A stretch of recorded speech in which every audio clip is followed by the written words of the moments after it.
TISS Tata Institute of Social Sciences की अभी 10 दिन पहले एक रिपोर्ट निकली थी कि बंबई में बांग्लादेशी या रोहिंग्या भरे पड़े हैं और उनको जानबूझ करके बसाया जा रहा है।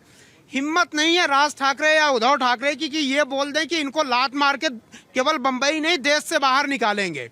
अब अगर यही, क्षमा करिएगा मैं ये शब्द बोलना नहीं चाहता हूँ, इसी तरीके के शब्द आप प्रयोग कर रहे हैं और यही कारण है कि चुनावों में वोटरों से लात खा रहे हैं, ये शब्द बोला जाए आपके लिए।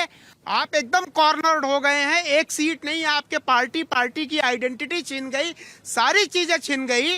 कहा तो टिस की रिपोर्ट को ध्यान रख करके आपको बोलना चाहिए था रोहिंग्या को लात मारेंगे, बांग्लादेशियों को, घुसपैठियों को मारेंगे।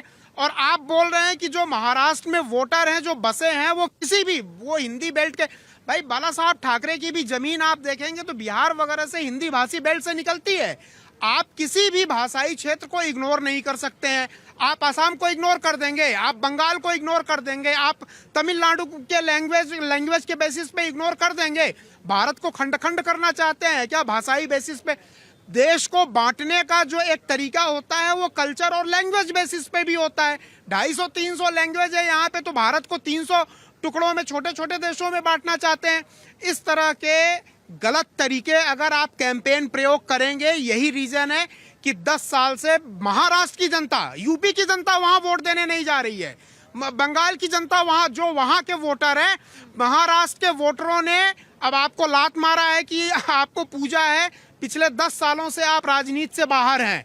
तो सोच समझ के बोलिए, अगर राजनीति में रिक्लेम करना है, वापस आना है, तो इस तरह के शब्दों से आप थ्रिल पैदा नहीं कर सकते। आपके आगे पीछे घूमने वाले जो आपके नाम का जो है नारा लगाते होंगे, 4, 6, 10 कार्यकर्ता हो जाएंगे, लेकिन मास लेवल पे लीडर बनना है तो अपने पूरे प्रदेश को, प्रदेश में रहने वाले एक एक आदमी को, एक्सेप्ट घुसपैठिए, बांग्लादेशी, रोहिंग्या, इनको छोड़ के सबका सम्मान करना पड़ेगा।